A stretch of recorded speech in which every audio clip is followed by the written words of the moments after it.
Blood for Paradise, a story by Lord Henry 7898, Part 1. This planet is a planet for assholes. Prologue. The boy sat in the interrogation room, bruised and bloody. He barely registered as the interior agent pushed open the door. Mr. Moretz, I assume you know why you're here. For a while, the boy didn't say anything. He just leaned as far back as he could with his wrist chained to the table. Finally, he spoke. Can I have a cigarette? The agent looked a little confused, but she pulled out a pack of real nice, chill-made tobacco substitutes. Only pejoratively called cancer sticks. Of course, these shill things were made to be as safe as possible. No. Real cigarettes. Marlboro, Newport, Camel, tobacco, filters, lighter. Absolutely not. I don't care if you destroy your own health. In fact, one less bitchy boy to deal with. But I don't want to be exposed to that filth. Jeez, the boy said, making every effort to be as insincere as possible. I wouldn't want to damage your health. How about this? For your lip, A, you don't get a cigarette, and B, if you don't start telling me what I want, I'll stump mine out in your eye. She lit her own. Seems fair to me, the boy said, grinning. Good.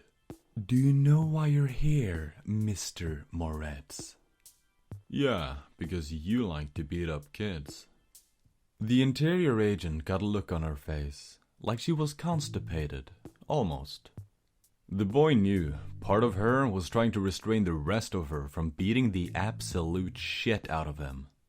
Despite what he said.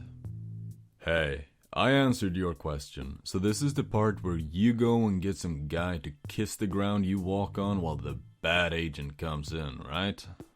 The agent excused herself, but there was no other agent coming in. She was simply a hair away from denting the boy's skull. I'm gonna kill that little stiff. The office grandfather, Agent Tanu, simply stared at her, chuckling. You don't really understand humans, do you? He asked, his eyes twinkling. The agent was so pissed she couldn't finish a sentence. She took a few breaths. Just go, she said quietly, but no less furious. I'll write that you took over in the report. Tanu stood up with another chuckle and went inside. Oh boy. The battered, beaten, bloody young man drawled as Tanu sat down. You the good cop? Or was she the good cop and you're the even worse cop? I assure you, I'm the good cop. If Tanu had time to prepare, he would have refreshed on good cop, bad cop, but he knew the basics of this human concept. Mr. Moretz, I want to impress upon you how much trouble you are in. Your fate rests on your cooperation with us. I see. And how do I know you aren't just gonna carry me away in your magic sack? The boy snarked. He had a point though, through all the sarcasm. Kids in interior lockup did disappear. Tanu spread his hands to show he was unarmed. Do you see a magic sack? He could snark right back. He could snark with the best of them.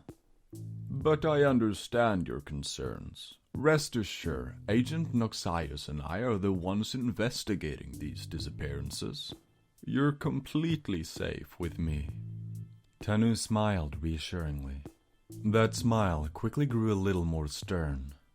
As safe as you can be when you have the attempted murder of a noble's family's eldest daughter, not to mention heir, hanging over your head.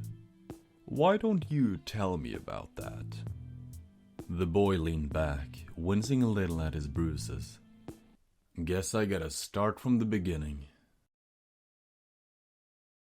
Celsi Halele sat at her desk, finishing up her studies. Files were coming, but she figured she'd studied enough. Instead, she was thinking about the orbital strike Mom had dropped on her a few weeks ago. One school let out at the end of summer, Mom was starting a new job on Earth, the sex planet. Even 30 years after the liberation, not much information came out of that planet. Their integration had been surprisingly slow. They were only now allowing civilians on the planet. Mom needed to manage something or other, oversee this or that. Either way, it meant that the noble Helele family was going to Earth, the planet of men.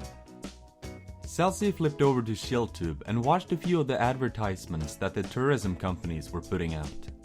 The advertisement played again. A bunch of, possibly shirtless, males frolicked on the empty beach, skin glowing in the light of the setting sun. Earth, it said, in a font that was trying to be classy despite the advertisement's content. Welcome to paradise. Celsi rewound it and watched it again. Her Omnipad blooped from where it sat on her desk. She hit reply and held it to her ear. What's up, Suma? Hey yo, Celsi! Suma practically yelled over the phone. Suma, you don't gotta yell, I hear you just fine. You know me. Celsi could practically hear Suma's eye rolling. So, I heard rumors, a certain someone's going to Earth. Yeah, it's true. Mom got a job on Earth, you believe that? Boys everywhere, right? Just roaring to go.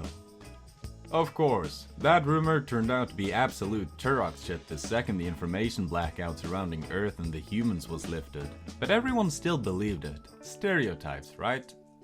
Dude, we gotta have a going away party for you. Deep lounge? Suma grinned. If anyone knew how to have a party, it was her. Hell yeah, babe. It's gonna be awesome. Celsi took a quick drink of water and went back into excited teenager mode. Grab you after finals are done? Yeah, sure. Mom, Dad, and the sisters are heading up in a few days. Sarah Sills arranged me a flight once the finals are done. Hold on. Ow, Jakku! Celsi smiled at her little brother. At all of 5 years old, he was at the stage where he got everywhere. Jakku just joined us. Say hi. Celsi put the Omnipad on mute for a moment. How are you doing, boy? She got up and picked him up. You excited to go to Earth? A whole planet full of boys for you to play with. Yeah! Jakku waved to the camera. I bet you are. You'll be able to go outside whenever you want. Celsi, dinner! Dad called. Yeah, be there in a moment. Celsi put Jakku down. Gotta go, Suma. She turned off the Omnipad. Dinner time, Jakku. Wanna come down with me? The boy thought for a moment. Yeah, okay. Celsi picked the boy up and carried him downstairs.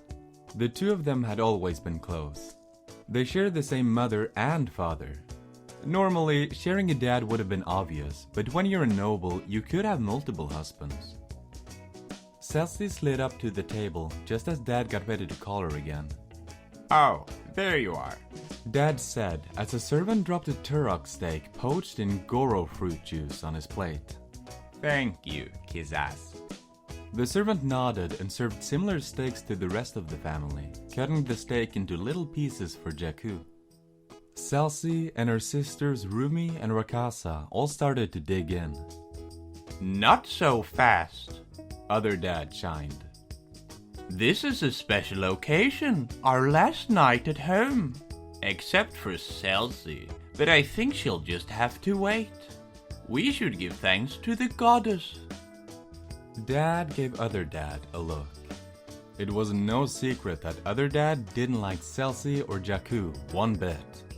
Everybody knew he resented having to share Mom and disliked Celsi and Jakku from not coming from his seed. He only broke out religion as a big old 2 fingers to the lips to them, or as a way to separate them from the rest of the family. You are inferior to my actual daughters, and you know it, was left unsaid, and yet it was palpable. Yeah, at least I'm passing my classes. Unlike someone, Celsi pointed out. It was true. It didn't matter what grade she got on the finals. She was getting top marks for this year. Watch it, other dad growled. Celsi tried not to laugh and just snorted instead. Being a complete dumbass was more laughable than scary, really.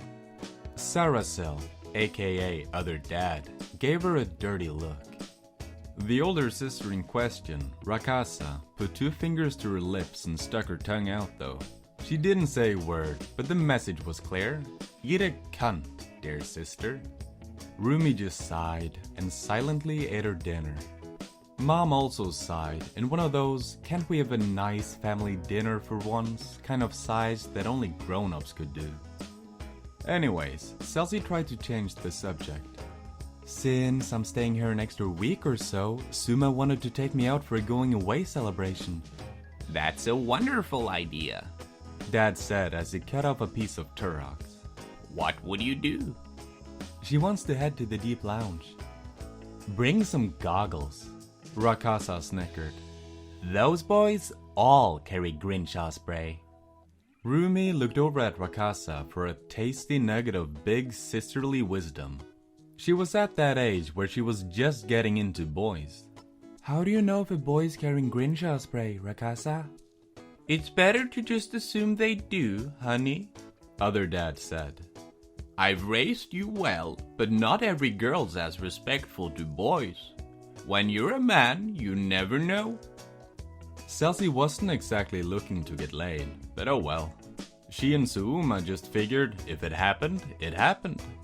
Not that they went to find the easy boys, but again, you never know. Chances were they'd hit the lounge, either use fake IDs or flash the noble status. They'd sneak some drinks, dance, chat, have fun, and maybe there was a show tonight. As if a boy would want to get with Celsi anyway, Rakasa said. Even on Earth. Little titless Celsi, she did not say, even as she leaned forward, making her much larger tits that much more noticeable. Skinny little girl, weak little girl. Oof, right in the insecurity. Rakasa, enough, Dad said. If anyone's getting a boy, it's gonna be me, Rakasa pointed out. They just can't say no around me. Celsi never got to say, because they're scared of you, because Dad slammed his hands on the table. Enough! We do not talk like this at the dinner table. Rakasa shut up. Celsi hid a relieved face, and Rumi sadly ate her dinner. Unlike Jakku, who was happily babbling to Mom, the youngest sister could remember a time when family meals didn't end in a fight. Celsi would talk to her later. You excited to go to Earth? A whole planet full of boys for you to play with. I'm calling it right now. That kid's gonna die, and it's gonna be gruesome.